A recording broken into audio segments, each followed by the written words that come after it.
तो वहीं श्रद्धा के सिर को तलाश करने के लिए दिल्ली पुलिस अब जोर शोर से जुट गई है। दिल्ली पुलिस आयुक्त संजय अरोड़ा ने पूरी दिल्ली पुलिस को यह आदेश दिए कि जैसे ही इसके बारे में कोई जानकारी मिले या शव का कोई भी अंग मिले तो तुरंत उन्हें इसकी जानकारी दी जाए। साकेत कोर्ट ने आरोपी आफ्ताब का 5 दिनों के भीतर नार्को टेस्ट कराने के आदेश दे दिए हैं। कोर्ट के आदेश पर साइंस लैब के तहत ये टेस्ट किया जाएगा। पुलिस को श्रद्धा के एक 6 पेज का मैसेज भी मिला है और इस मैसेज में साफ समझ आता है कि किस तरह उसके साथ मारपीट होती थी और कितने डर के साए में श्रद्धा जी रही थी। अब क्या होता है नार्को टेस्ट, वो आपको बता दें कि इस टेस्ट में क्या क्या होता है। आरोपी से सच उगलवाने के लिए ये टेस्ट कराया जाता है जिसे नार्को टेस्ट कहते हैं। फॉरेंसिक एक्सपर्ट, डॉक्टर्स और मनोवैज्ञानिक इसमें साथ होते हैं। सभी मिलके इस टेस्ट को अंजाम देते हैं। ट्रुथ ड्रग एक दवा दी जाती है जिसके बाद इसे इंजेक्शन दिया जाता है और आरोपी का अंग इसमें सुन्न हो जाता है। पूरी तरह बेहोश नहीं होता आरोपी, उसे होश होता है। सचेत दिमाग और सुस्त अवस्था में आरोपी चला जाता है। लॉजिकल स्किल उसकी काम नहीं कर पाती जब उसके साथ ये टेस्ट होता है, क्योंकि उसे इस तरह की दवाइयां दी जाती है। कई बार इसमें आरोपी बेहोश भी हो जाता है। पूछे जाते हैं केस से संबंधित सभी सवाल और एक एक कर उन सभी सवालों का जवाब आरोपी देता है। अब टेस्ट में कई बार सच बता देता है आरोपी और कई बार नहीं भी बताता। जांच टीम को चकमा भी दे सकता है आरोपी।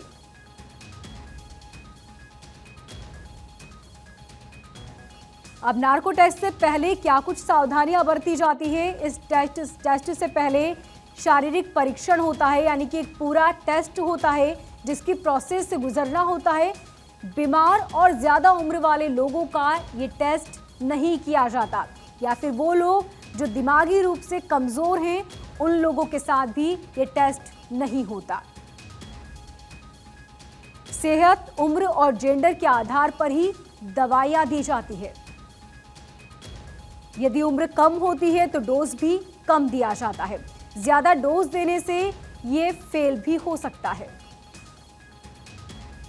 ज्यादा डोज से आरोपी की मौत तक हो सकती है, क्योंकि इसमें इस तरह की दवाइयां होती हैं जिससे उसका दिमाग सुन्न हो सकता है।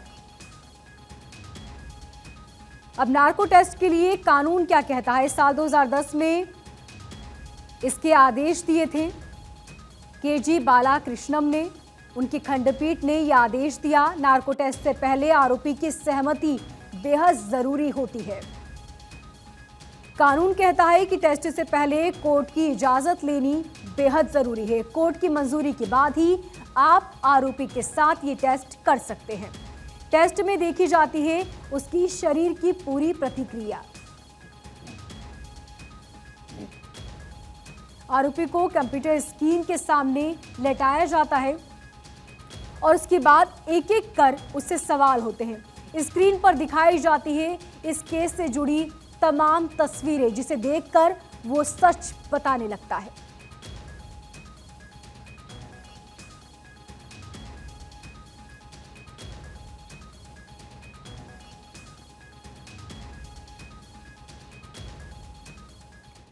श्रद्धा मर्डर केस में पुलिस एक एक पहलू की बारीकी से जांच कर रही है। आरोपी आफ्ताब को लेकर पुलिस गुरुग्राम गई, जहां पर तथ्यों की जानकारी जुटाई।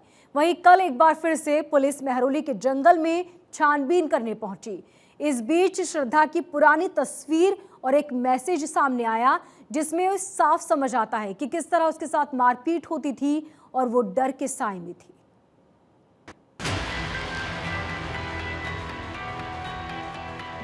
श्रद्धा हत्याकांड के बाद देश में आक्रोश है। जैसे जैसे जांच का दायरा तेजी से बढ़ता जा रहा है, रोज नए नए खुलासे हो रहे हैं। श्रद्धा मर्डर केस की जांच के लिए 9 टीमों का गठन किया गया। आरोपी आफ्ताब को लेकर दिल्ली पुलिस गुरुग्राम पहुंची, जहां डीएलएफ फेज 2 में तलाशी की गई। पुलिस एक बार फिर मेहरौली के जंगलों में पहुंची और एक बार फिर जंगलों को छान मारा। सबूत को तलाशने में पुलिस कोई कोर कसर नहीं छोड़ना चाहती। इस बीच श्रद्धा का एक पुराना मैसेज सामने आया। ये मैसेज 24 नवंबर 2020 का है। इस चैट में श्रद्धा ने पिटाई होने की बात कही। श्रद्धा के दोस्त ने भी खुलासा करते हुए कहा है कि आफताब उसे अक्सर पीटता था। श्रद्धा की पुरानी तस्वीर में भी चोट के निशान नजर आ रहे हैं। वहीं इस दौरान श्रद्धा को वसई की एक मल्टी स्पेशलिटी में एडमिट किया गया था। जैसे जैसे जांच का दायरा बढ़ता जा रहा है, वैसे वैसे रोज नए नए राज के पर्दे हटते जा रहे हैं। पुलिस आफताब को लेकर हिमाचल और उत्तराखंड भी जाएगी, जिससे मर्डर केस में पड़ी धूल की परतों को हटाया जा सके।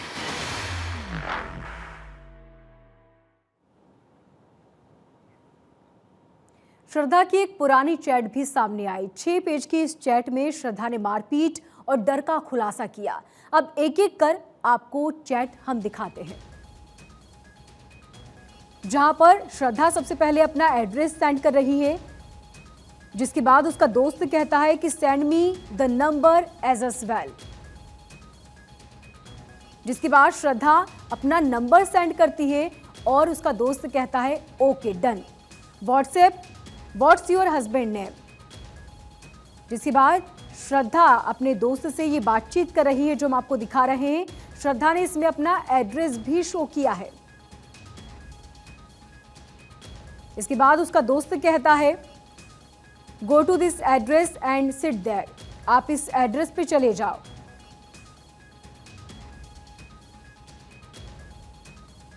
She work from home so she always there, यानी कि वो वर्क फ्रॉम होम कर रहा था, इसलिए वो घर पर ही था पूरे टाइम।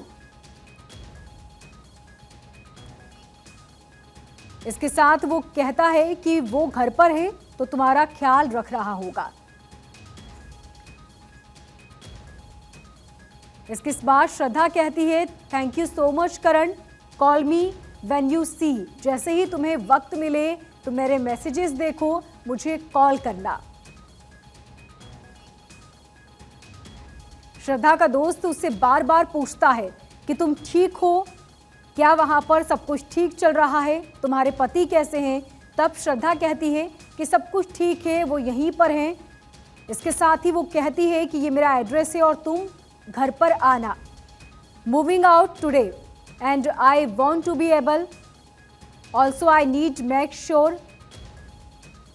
वो अपने दोस्त को यहाँ पर मदद के लिए ये मैसेजेस कर रही है, जिससे आप अंदाजा लगा सकते हैं कि वो किस तरह परेशान थी और बार बार अपने दोस्त को वो ये कहती है कि वो उसके पास आ जाए। इससे पहले भी श्रद्धा के एक दोस्त ने ये खुलासा किया कि श्रद्धा बेहद परेशान लग रही थी और उसने अपने दोस्त से कहा था कि जल्द से जल्द तुम घर पर आ जाओ, नहीं तो ये मुझे मार देगा।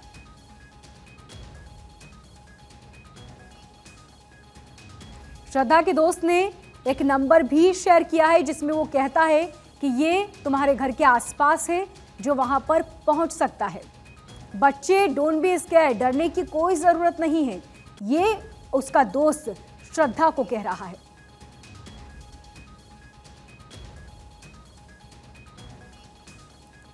श्रद्धा अपने दोस्त से कहती है कि आई थिंक मुझे चले जाना चाहिए यहां से, I will talk to letter.